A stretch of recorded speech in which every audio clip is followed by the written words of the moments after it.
We're understanding the word tens over here.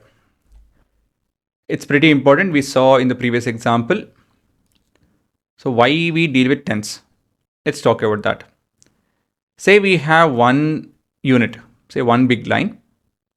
I can divide it into 10 equal parts. Further, I can divide this entire length into 100 equal parts, or I can phrase it this way. I can consider one of this again, and I can divide it into 10 equal parts. And further again, I can consider one unit of this small part and further divide it into 10 equal parts. I don't know if you guys are able to see this. There are thin lines, pink lines. Let me try zooming in a bit more. Can you see that now? They're very thin pink lines. So basically, I started with this entire length and I kept dividing into 10 parts, and I can keep doing that. I can keep doing this. I can further zoom in, divide those single part into 10 equal parts, and so on and so forth. And this has been the standard of how we measure small things. And so it's important for us to understand the word tens and how it plays a role, and how do we read it and how do we represent it. So what does a tenth mean? So basically, if someone tells tenths, it is to do with one whole part being divided into 10 equal parts, and we are considering part of it. It's generally represented with 10 being written in the denominator. Right? This we have also seen. Is it not, guys? So this is basically to do with tens.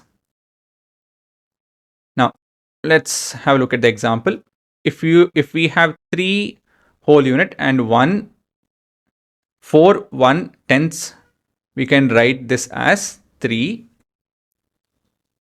4/10, and we'll read it as 3 and 4/10. Okay, we read it as 3 4/10ths. Right? Okay, so we have few rules to look into and few example to read and write this particular tens and everything. So first thing, if we see an whole number, which we saw in this particular case 3, we just read it as 3. Read it as a regular number. Tens are written as fraction with denominator as 1, divided by 10. So if we see any representation, any part of a tens, we always write 10 in the denominator. That's the second rule of writing. If you get mixed fraction, you end up writing in this way, or whatever you see on the screen, even that is okay. And finally, we have mixed fractions. Mixed fraction, you can write it in this way, or you can convert it into, this is improper fraction, we can convert it into mixed fraction and end up writing this manner as well. This is read as 41/10ths. This is 4 1/10ths or 1/10ths. 1/10th actually. Okay, so with this in mind, with this rule in mind, let's look at few example. So we have 2 7 1/10th or 2 7/10ths. This is how you generally read it as. This is a expanded version of it. So basically 2 7/10ths. This is 6/10ths. This is 15 3/10ths. And this is 23/10ths, which is also equal to 2 3/10ths. So this is your mixed improper fraction and this is your mixed fraction. Okay, so I would want you guys to write this because these are very fundamental.